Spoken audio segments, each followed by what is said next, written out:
We are deep in the weeds, or maybe you could say early in the weeds. We are now through 4 rounds of our Dynasty Startup draft that we are doing along with the RotoViz Overtime listeners. We jumped in and joined up with the community for a $250 RotoViz Triflex draft, and we are now working our way back. But, as we talked about the draft, trying to trading back being a superpower, moving those picks, but to trade back, people want to trade up as well.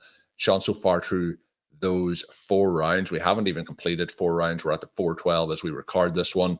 There have been 16 total trades, so it's a really fun start to kick things off as we work through the draft. What we thought would be fun today is to talk through some of the moves potentially that have been made, but mainly in the players and how their ADP versus Shawn's rankings on rotoviz.com versus where they went on the RotoViz Overtime draft, and how that all syncs up. So we have lots to talk through, and I think it's going to be a fun Dynasty strategy conversation.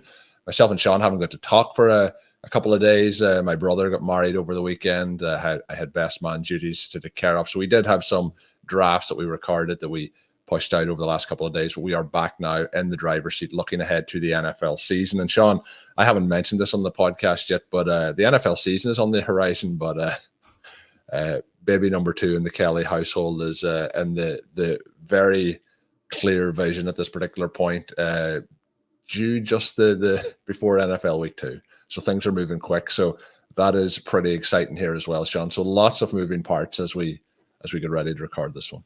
Yeah, you've had some serious, significant, exciting family man duties over the last handful of days. You're going to have some as the season starts. We're very excited for you.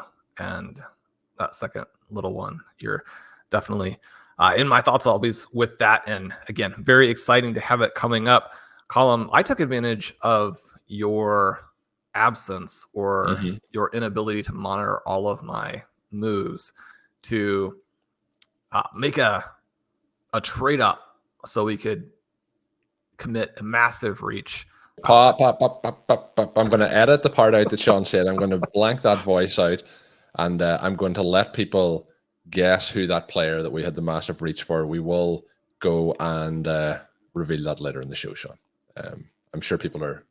There's a couple of names. I'm sure it was in the 3rd round at the 303. So we'll see, Shawn, if people have guessed it by the time we reveal that in a little moment. But fun draft kicking things off. We had the 105, Shawn. We did then move out of that pick to the 112. We moved out of that pick to the 208. We done a lot of moving back at that point, picked up some future capital. But do you want to go into the draft from our perspective? Do you want to look at it in this episode from the overall entire draft board as we see what has been able to move back and what has been accomplished here? Well, I have a full breakdown on the site looking at different elements of this, but I do love these Superflex startup drafts because there are so many different angles. You mentioned that there had been 16 trades. One of the cool parts about that is that every single manager in the league has made at least one trade. Colm, you and I have 5, which is the most, but we have 2 other teams with 4, a team with 3, and then every other team except for 1 has 2, right? So if 11 of the managers, and certainly the team that only has 1 has been very active as well, but when you have 11 teams with 2 or more trades to this point, that means that the league has been awesome. And so this, I had very high expectations for this draft.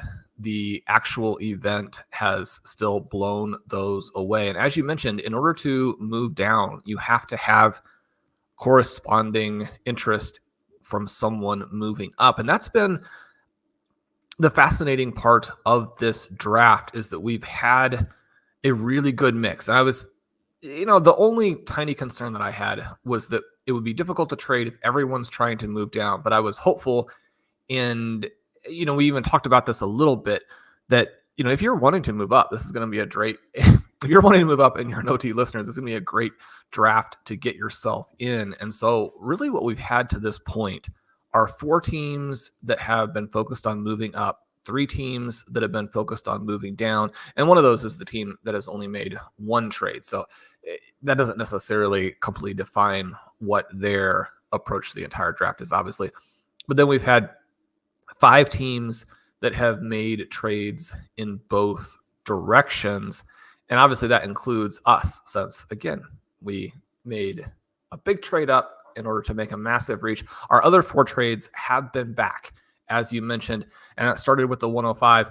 It's always a little bit awkward in a situation like this where, you're kind of putting the contest together. When you get the 105, you obviously do have advantages on teams that drew the 110, 111, 112. So we talked a little bit about the potential trades at that spot on the previous show. We went ahead and decided to go with a trade that was, well below what you probably would get in a normal situation for that pick. And yet, we waited long enough so everybody had a chance to interact. I mean, the one thing is, because you were just sort of lucky in your draft spot, you don't want to massively benefit from that, but you also, really can't make a trade that's so far below market that the other people in the league then, are kind of doubly hurt, especially those managers who, again, draw 109, 110, 111, what have you. So we moved down from there, Colm. Then we had the 112. But before we get to what we did at 112, let's look at this first round. It was really interesting because it did deviate somewhat from the RotoViz rankings. And again, that's to be expected. The ADP that you have for this type of tournament is going to be fairly definitive, especially up high.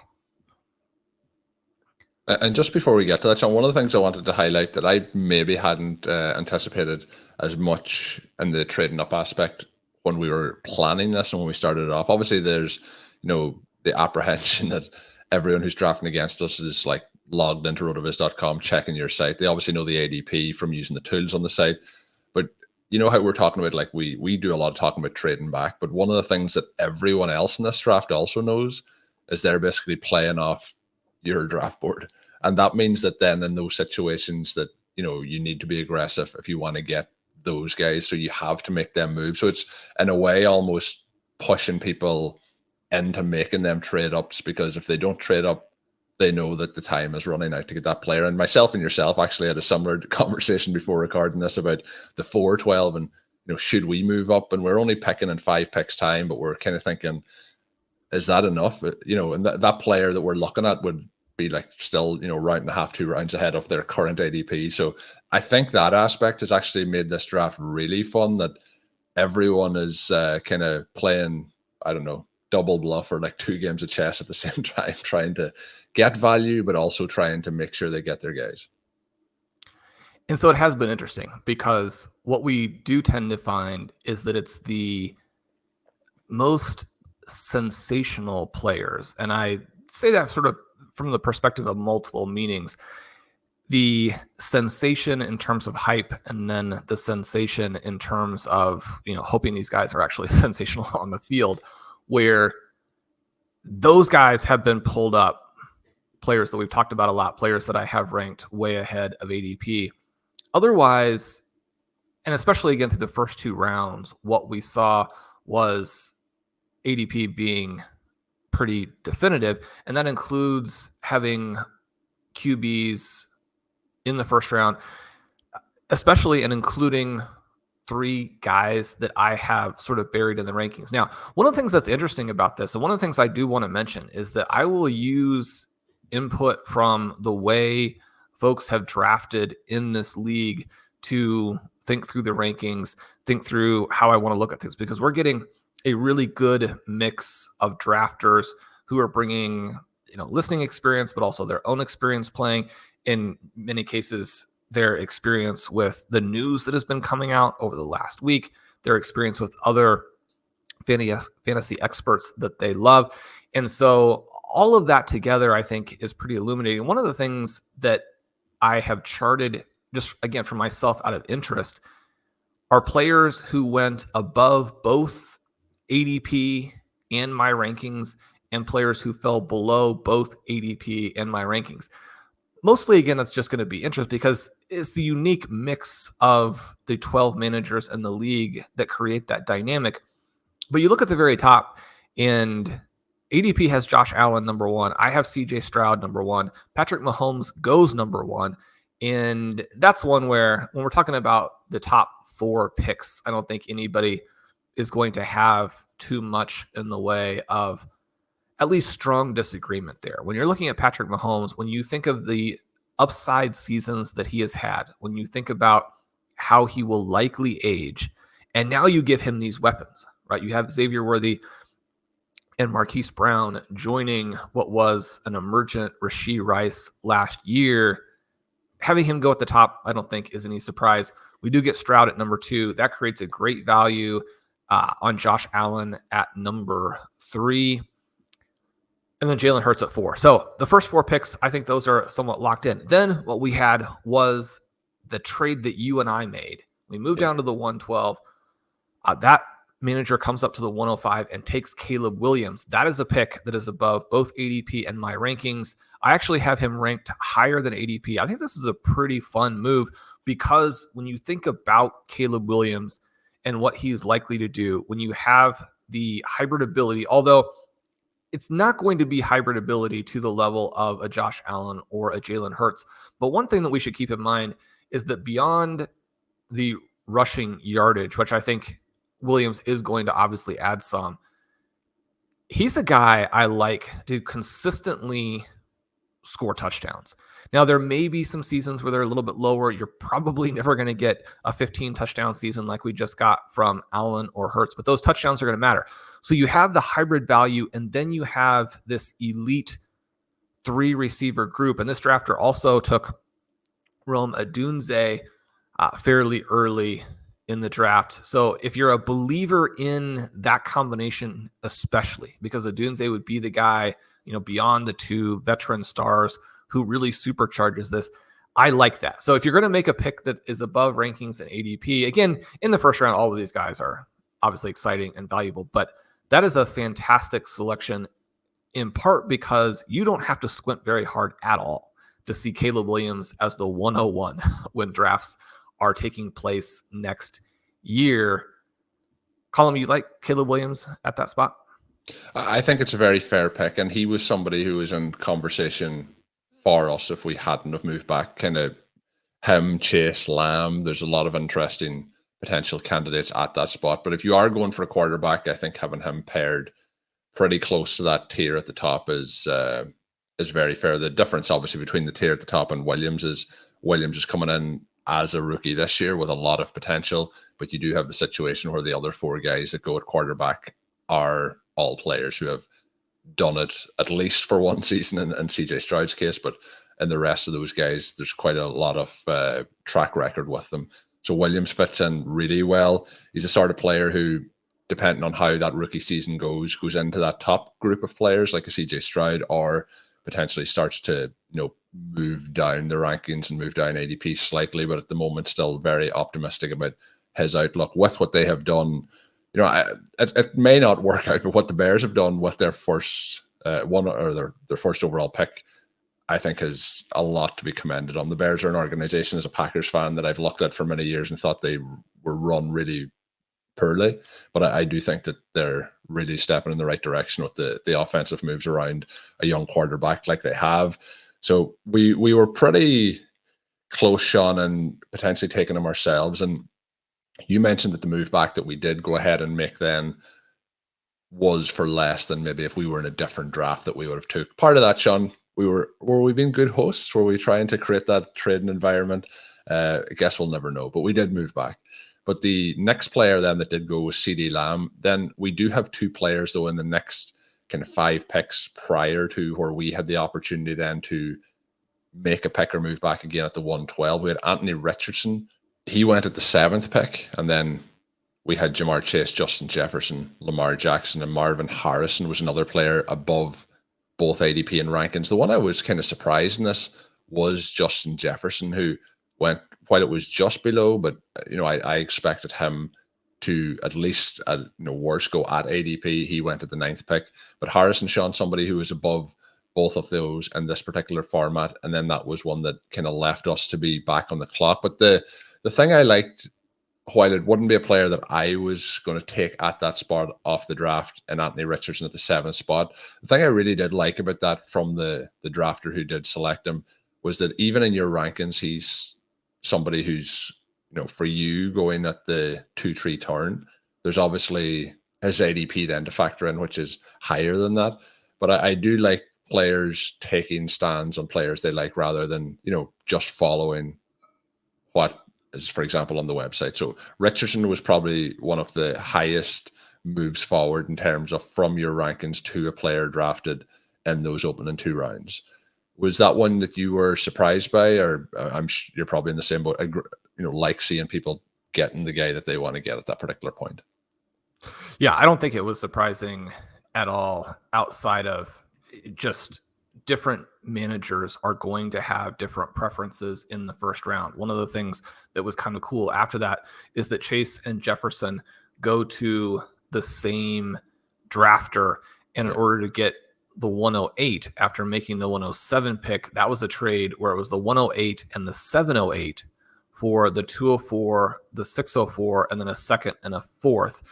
And so again, kind of depending on how you have your board built, the 108 move down to the 204, that can move you not just across a tier break, but also into the middle of the next tier. So, if you had a little bit of a different perception of where that first tier really is, you're probably still going to be below it in any case. And so then the question is, does the move from 708 to 604 accomplish enough that a 2nd and a 4th round pick? So that was one of the trades as well that was interesting and perhaps a little bit controversial in terms of, did the person moving down get enough?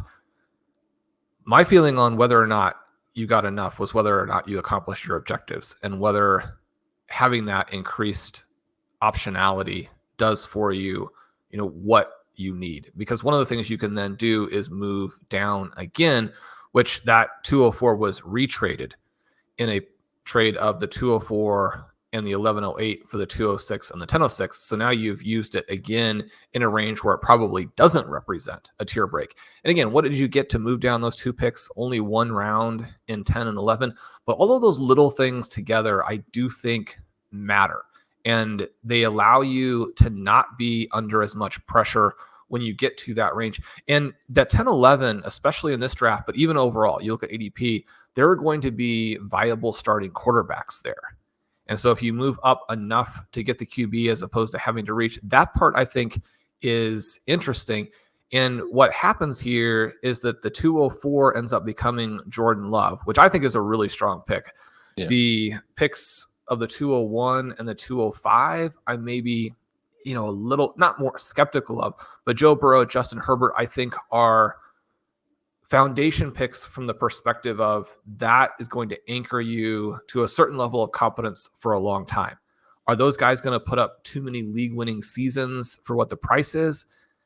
Probably not. But one of the things that you get when you're getting one of the top 10-ish reality quarterbacks is that as those teams evolve, you probably do get some spikes.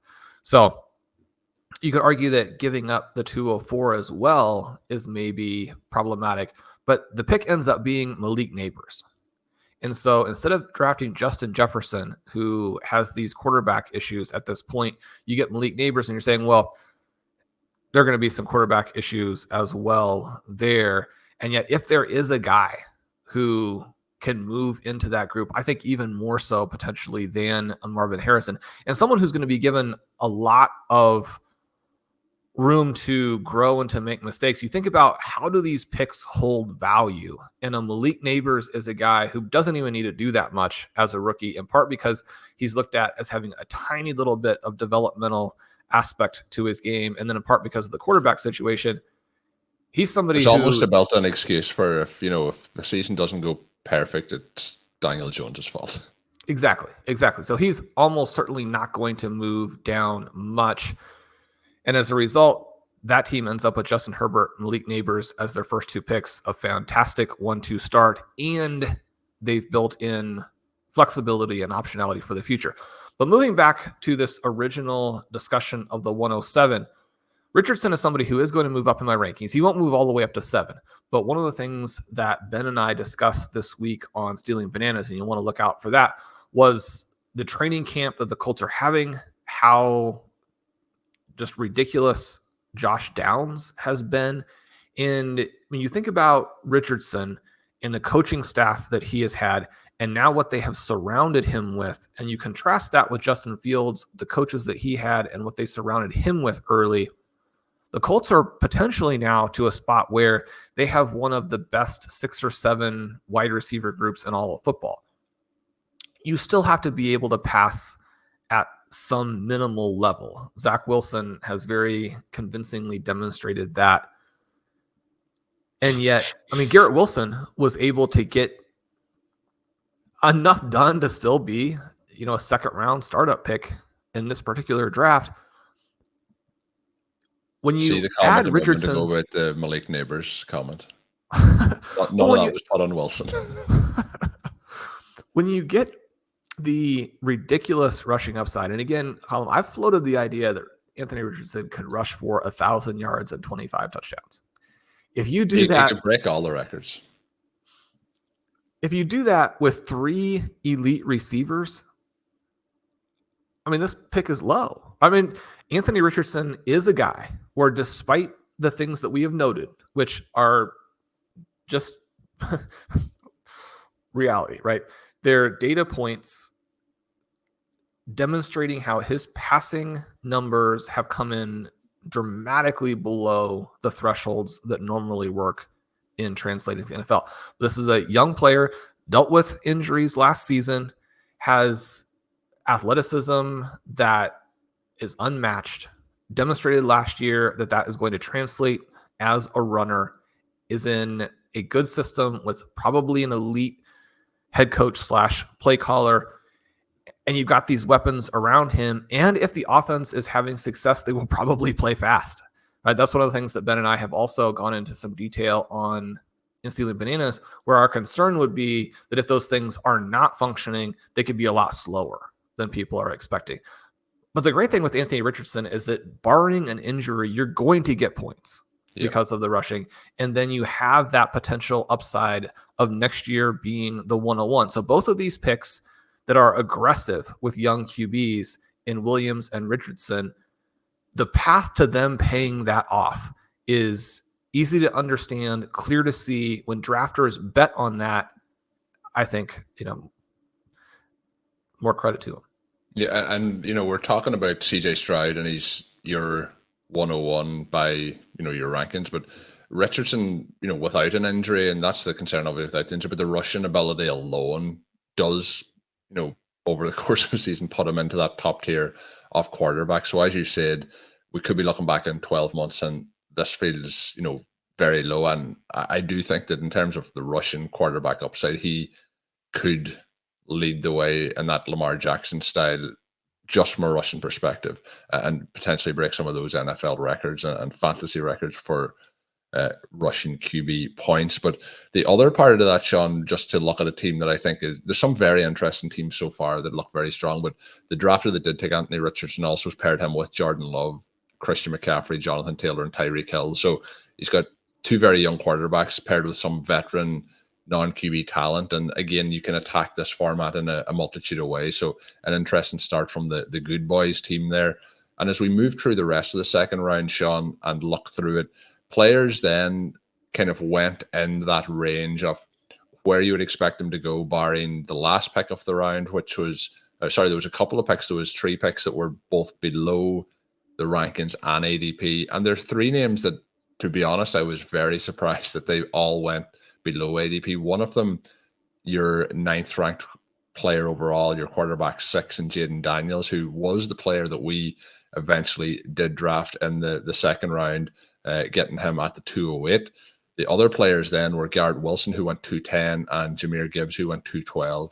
All players that we talk in glowing terms about quite a bit on the podcast. So I was surprised when they did last. And when we were having the conversation about our 212 selection, peeling back the curtain a little bit, the conversation kind of for me was between Sam Laporta at that point, who eventually did go off the board in this particular draft at the 209, which is one pick after us again. It kind of shows the advantage, obviously, of trying to trade back and still get the guys that you're looking for at that spot. But Jayden Daniels was the other one. So both of those players that we were kind of looking at that point, making it all the way to that pick then at the 208, we did go the route of Daniels. Were you surprised at how long those guys lasted, both with the rankings aspect and also with the ADP element as well? I was kind of stunned that those names lasted as long as they did. Well, part of it is just that you're going to have some guys who have to get pushed down a little bit because round 2 is still very strong. And in a draft where you have Burrow go around ADP, Herbert go around ADP, and Kyler Murray actually slide a little bit, but go before those names, you can easily understand that. I thought there was a possibility that we might see quarterbacks fall, with drafters gambling that they could get some of those names later, and they might want to take a foundation piece at a different position. But one of the things that does become, fairly clear, and one of the trade-offs that all drafters are working with, is this idea of how much does Amon-Ra really separate over the long term? How confident are you in Malik Neighbors, given some of the potential rookie year problems that we just discussed? How confident are you in Garrett Wilson when the numbers have been a little bit disappointing? We have the quarterback scapegoat, but at some point he's going to have to do it. And we expect that to be this season, but it's not a situation where you're saying that he and then Puka and Nico. One of the things with Nico Collins, he's a player who slides a little bit, and yet the young players like that, when Puka is competing with Cooper Kupp, when Collins has 2 receivers on his own team who might outscore him, and then you have the potential to select an A.J. Brown later, a Jalen Waddle in round 4, an Ayuk, and we still have some very good veteran receivers who haven't been picked yet. Colm, the dynamic that was interesting here is that tight ends do rise, and yet I would argue that they still don't rise enough. We get Laporta at the 209, McBride at the 211. I think McBride at the 211 is an absolute slam dunk.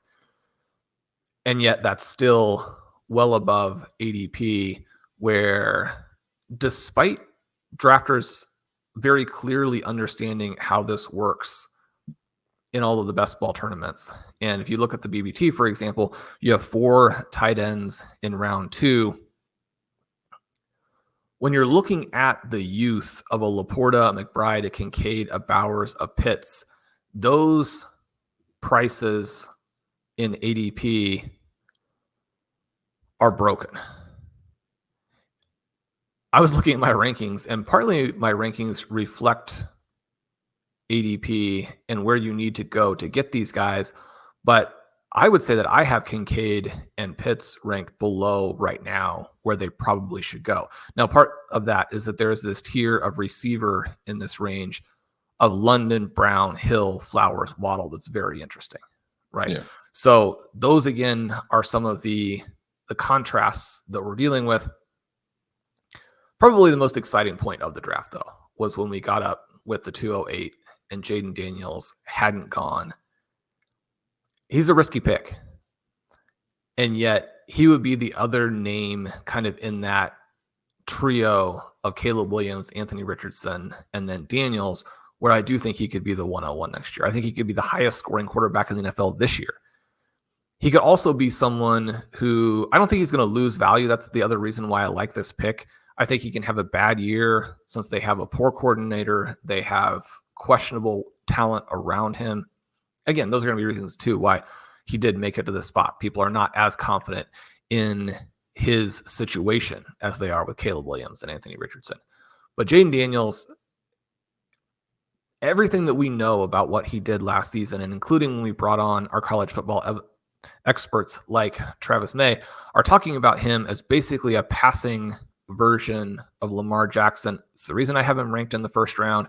And when you have the age element there, Colm, one of the things that is going to be very interesting to track is how do the rushing QBs age as they get 29, 30, 31, 32. Most of what we've had so far, which is a very small sample, suggests that they're going to age like other positions as runners.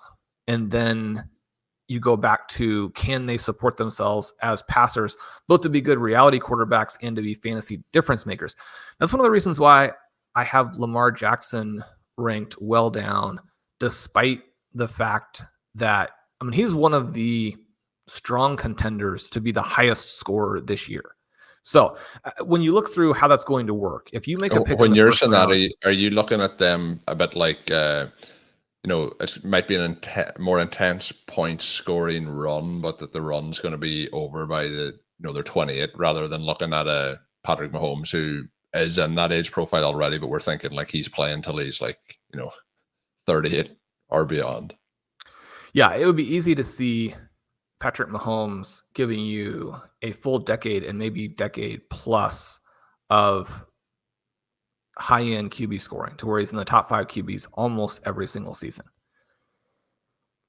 That probably doesn't happen with Lamar Jackson. It probably doesn't happen with Jalen Hurts and Josh Allen. And one of the things that factors in with those two QBs, even this year in redraft, is that elements of their game as passers that popped up last season, and for Allen has been a little bit of a multi-season concern now, they do raise some eyebrows when we look at what their scoring level was last year and how crazy their rushing numbers were. Because, I mean, those rushing numbers are almost certainly not sustainable. Now, you and I talk a lot about the fact that you don't want to be fading efficiency. You want to be chasing it in most situations. And yet when you're trying to understand scoring profiles, you need to understand the different parts of it, what's likely to happen, what can be maintained, where someone could break out to the next step. The touchdown numbers for Hurts and Allen as rushers are so extreme that you want to make sure that you're giving yourself some space for their scoring levels. So you look at Lamar Jackson. One of the reasons why Lamar Jackson could be a very good pick in 2024 is that you might lean in his direction as the top scoring quarterback, especially in this format, which hurts pocket passers a little bit. The top scorer this year, you win the title, and then you trade him for an absolute bonanza, right? So the Lamar Jackson pick could work. Part of it, I think, depends on what do you draft around him to try and be competitive this year, and then do you not necessarily have the guts, but does it fit into your view of the team to be willing to move him if he does have a QB1 finish? Because partly I think that as human beings, our thought process often is, well, I'm going to buy low, I'm going to win, and then I'm going to sell high. And then you get to the sell high point and you're like, well, I'm emotionally committed now. I'm not going to sell high. I'm not going to sell high on a guy who just had a historic season. That would be ludicrous. And then the next year he has a more normal season and you've lost this chance to build an empire. Yeah. So those would be some of the things I'd be thinking about with a Lamar Jackson.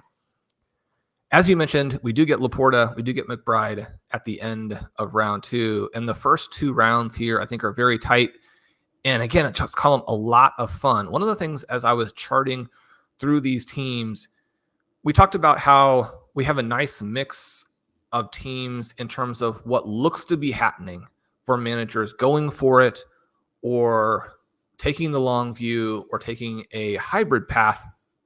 You had mentioned the team with Richardson and Love also getting Christian McCaffrey, Tyreek Hill, and Jonathan Taylor. I think this is the perfect example of a team playing to win now without sacrificing that much. Because the interesting thing that you get here is that when we look at the list of players who went below both ADP and my rankings, Christian McCaffrey, Tyreek Hill, and Jonathan Taylor, all 3 of those guys are on that list, right? And so you got 2 foundation quarterbacks, and then you got 3 of the most valuable players in the particular draft because, again, they're below both ADP and the rankings. I don't think there's a easy way to spin that as anything other than great values on those picks. Now, one of the reasons those players would be falling a little bit is that they do have the potential to lose a lot of value in 2025 if things don't work. And yet, I mean, you're talking about the best running back in football, maybe the best wide receiver in football. And then Jonathan Taylor is maybe a little bit riskier, but Colm, we're certainly hoping that Taylor bounces back and has some big seasons. You like what that team has done, but that team is just emblematic of what so many of the teams have done, where their approach is internally consistent and is going to allow them to build to specific objectives. Not a surprise, something you love to see, unless maybe, if you're one of the 12 teams and you want to win, because this is going to be a very competitive league. It is going to become a competitive league, and we are going to talk through some of those players on the next episode as we work our way through some more conversations, trade backs, and some more even of the first two rounds might come into focus, because there is some stuff that we didn't talk about on this show that I do want to bring up on that next episode. But Shawn, we can't just turn it off and not, like, we started the show off with a tease, so we have to reveal it, and then we'll maybe talk through the process more in the next show as well. But the player that we traded up aggressively for, we'll talk about the trade in more detail, as I mentioned on the Friday episode. But who was the player, Shawn? Well, Colm, once we got Laporta at 209 and McBride at 211, there were then a couple of very justifiable picks at receiver. Gibbs was also in there. Gibbs was another player on that list of guys who were below both ADP and the rankings. I think you have to really like that selection. And it's a selection that allowed a team that has been aggressive in moving up to get a foundation player at QB, at running back, at tight end. This is the team that has Stroud, Gibbs, and McBride. So McBride and Gibbs were back-to-back picks.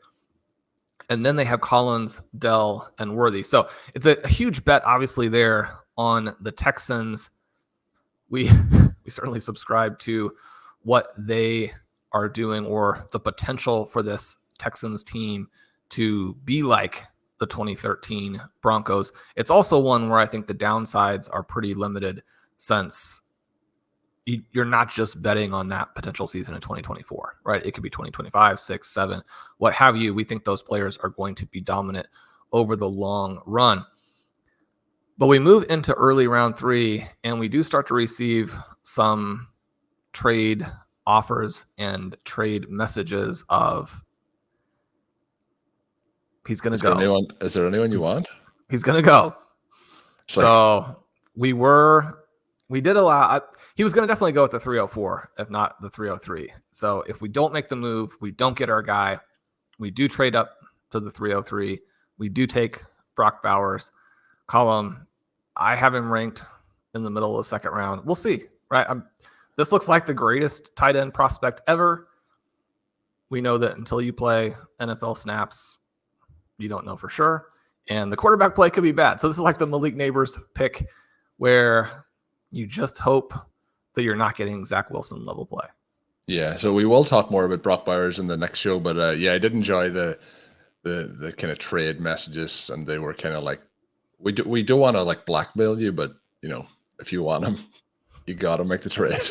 So that was fun element to it as well. So that is going to do it for this edition of RotoViz Overtime. Enjoyed talking through those opening 2 rounds. We will talk through the whole draft a little bit more, but some more of the 3-4 element of it as well. So fun show having that conversation. Hopefully you've enjoyed it. If you are signing up over at RotoViz, you can use that code RVRadio2024 at checkout to get 10% off a RotoViz NFL pass. If you are listening to this on YouTube, make sure you hit that subscribe button. If you're listening to this on audio platforms, make sure you are subscribed to get these shows once they become available. My name is Colm Kelly. You can follow me on Twitter at Overtime. My co-host is Shawn Siegele. Check out all of Shawn's work up on rotoviz.com. And until we are back, have a good one.